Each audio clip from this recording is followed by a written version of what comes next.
Hallo zusammen, herzlich willkommen। तो आज हम सीखेंगे पर्सनल प्रोनोमेन इन एक्कुजेटिव। सबसे पहले तो हमने जैसे मैंने आपको एक्कुजेटिव बताया था, कोई भी ऐसी चीज जिस पर कोई एक्शन हो रहा है। एक्कुजेटिव की डेफिनेशन क्या है?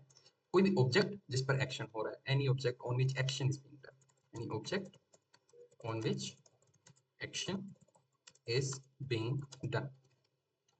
एक्शन कौन सा है? वो कोई भी एक्शन हो सकता है, वो बनाना हो सकता है, वो मतलब कोई एक देखना, ये भी एक तरह का जो है एक वर्ब है, तो वर्ब एक्शन ही है कि एक बंदे को देखा जा रहा है तो उस पर एक्शन हो रहा है। ठीक है, कोई भी ऑब्जेक्ट को हम कहते हैं एक्कुजेटिव। ऑब्जेक्ट क्या होते हैं? जैसे हमारे पास वर्ड्स होते हैं आर्टिकल वाले, दस आउटो, इसी तरह द एप्पल हमने अब तक किए हैं, दी शोकोलाडे चॉकलेट। ठीक है, तो ये हमारे जो है ऑब्जेक्ट ही होते हैं। तो इसको हम जरा मार्क कर लेते हैं ताकि क्लियर रहे visibility. Any object on which action is being done. ठीक है, उसके बाद हमारे हमारे पास आते हैं पर्सनल प्रोनोमेन इन नॉमिनेटिव, जिनका आप लोगों को पता भी है। इश है, I, do, you, hair, C, S, wear, ear, इसी तरह जी है और जी। चलें साथ में मैं इसकी इंग्लिश भी लिख देता हूँ। इश क्या है? आई के लिए।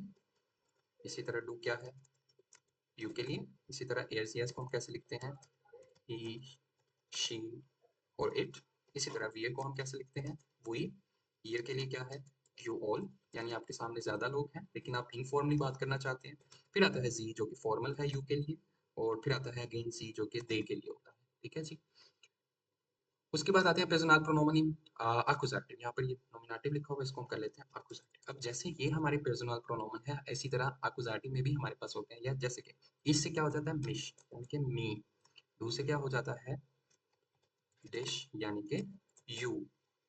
इसी तरह यू, ये सेम ही रहेगा, डू और डिश। जस्ट हमने ग्रामेटिकल करेक्शन के लिए हम फिर डू को डिश ही लगाएंगे। ठीक है, एयर जी एस, ये क्या हो जाता है? एयर हो जाता है हमारे पास ई, जी हो जाता है हमारे पास जी ही रहता है, एस भी एस ही रहता है। क्या मतलब है इसका? हिम, हर और इट। ठीक है, इसी तरह अब ये देखें उर्दू में क्या मतलब है। आई का मतलब होता है मैं, मिश का मतलब मुझे, यू का मतलब क्या होता है? यू, यू तुम। डिश से क्या मतलब हो जाएगा? तुम्हें। ही शीट का मतलब क्या होता है? वो। ये यहाँ पर क्या इसका मतलब हो जाएगा? उसको। ठीक है, रेफरेंस दिया जा रहा है, यानी कि उन लोगों का, उसको, इसको, मुझे, उन लोगों को। ठीक है, वियर से क्या हो जाता है? उन्स। तो ये क्या हो जाएगा? यानी कि अस, हमें। वही का मतलब क्या है? हम। उन्स यानी कि हमें। ओके, ईयर से क्या हो जाता है? ओइश, यानी कि यू, ऑल के लिए ही होता है तो ये यू ही रहेगा, यानी कि तुम लोग, तुम लोगों को। ये जो को आ रहा है तो यही वो हमारा जो पर्सनल प्रोनाउन एक्कुजेटिव में होता है। तो जी है तो ये जी सेम ही रहता है, ये चेंज नहीं होता। एक यू है और दूसरा जो है, अच्छा ये दे है, वो लोग, देम, उनका या उनको। ठीक है, अब इनसे हम बाइश रिजल्ट्स देखते हैं। अब इस डेफिनेशन के अकॉर्डिंग क्या मतलब है इसका? मैं कोई एक्शन कर रहा हूँ, इश जेर, मैं देख रहा हूँ किसी को, मैं तुम्हें देख रहा हूँ। अब यहाँ पर मैं क्या लिखूंगा? इश दे जेर। अब ऐसे क्या अगर मैं डू भी लिख दूं, आई एम सीइंग यू, मैं तुम्हें देख रहा हूँ, तो ठीक है, ट्रांसलेशन ठीक है, लेकिन ग्रामेटिकली वो ठीक नहीं है। तो मैं यहाँ पर क्या लिखूंगा? Is there dish. ठीक है, इज देयर डिश, मैं तुम्हें देख रहा हूँ। अब यहाँ पर अगर हम देखें वियर, ठीक है, वियर के साथ हम क्या लगा सकते हैं? zum Beispiel, यहाँ पर हमारे पास कुछ beispiele हैं। उसने मुझे, या फिर हमने उनको कॉल की, हमने उनको कॉल की, यानी कि वो थर्ड पर्सन है। wir rufen जी आन। मैं साथ में बाद में इनकी इंग्लिश भी लिखूंगा ताकि वो चीज क्लियर हो जाए। अच्छा, उसके बाद है जैसे कि हमारे पास है वर्ड है कैनन। कैनन भी एक एक्कुजेटिव वर्ब है। ठीक है, कैनन, कैनन का मतलब होता है टू नो, किसी को जानना। अब क्या लिखेंगे? एयर, ही, एयर, वो जानता है, किसको जानता है? वो मुझे जानता है। एयर कैंट मिश, वो मुझे जानता है। अब यहाँ पर ये नहीं लिखूंगा एयर कैंट आई, इश, एयर कैंट इश, ही नोज आई, वो गलत हो जाता है मुझे, वो मेरा रेफरेंस। तो मैं यहाँ पर क्या लिखूंगा? मिश, एयर कैंट मिश। ठीक है, इसी तरह हमारे पास है जैसे और क्या है हमारे पास? जी, शी।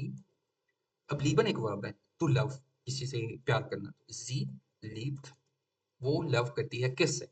यहाँ पर हम क्या लिखेंगे?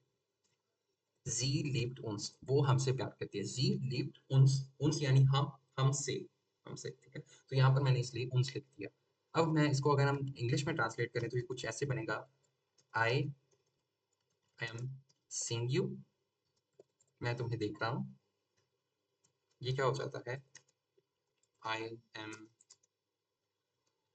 या फिर सॉरी वी है तो ये क्या हो जाएगा, वी आर कॉलिंग देम। जी जो है ये यहाँ पे क्या हो जाएगा, देम। अच्छा ये अन क्यों आया लास्ट पे, ये वो सेम जो लास्ट टाइम हमने ट्रेंड बारे वेबन देखे थे, ये वो सेम चीज है। अन के ऊपर एक वर्ब होता है तो अन प्रीफिक्स है, अन लास्ट पर चली जाती है, ठीक है। We are calling them. एयर कैंट मिश, वो मुझे जानता है तो ये क्या हो जाएगा, ही नोस मी। इसी तरह हमारे पास है जी लिव्ड उन्स, तो ये क्या हो जाएगा, शी लव्स अस। ये इस तरह से हो जाएगा, प्रेजेंट में ही बना रहे हैं, ठीक है जी। तो ये होते हैं पर्सनल प्रोनोमन इन अक्यूजेटिव, कोई भी ऐसा पर्सन जिस पर कोई एक्शन हो रहा हो। ये ऑब्जेक्ट भी हो सकते हैं, ऑब्जेक्ट यहाँ पर क्या है, यू, देम, मी, अस, ये ऑब्जेक्ट है। अब यहाँ पर वो हम वर्ड्स भी लिख सकते हैं। वर्ड्स कैसे लिखते हैं, जैसे कि इस ये डिश है, मैं एक आदमी को देख रहा हूँ, इज ए आइनन मन, मैं एक आदमी को देख रहा हूँ, ठीक है। ये भी हो सकता है इज ए आइनन मन, आइनन क्यों लिखा, क्योंकि देर मन होता है तो वो आइनन हो जाता है अकुजाटिव है क्योंकि।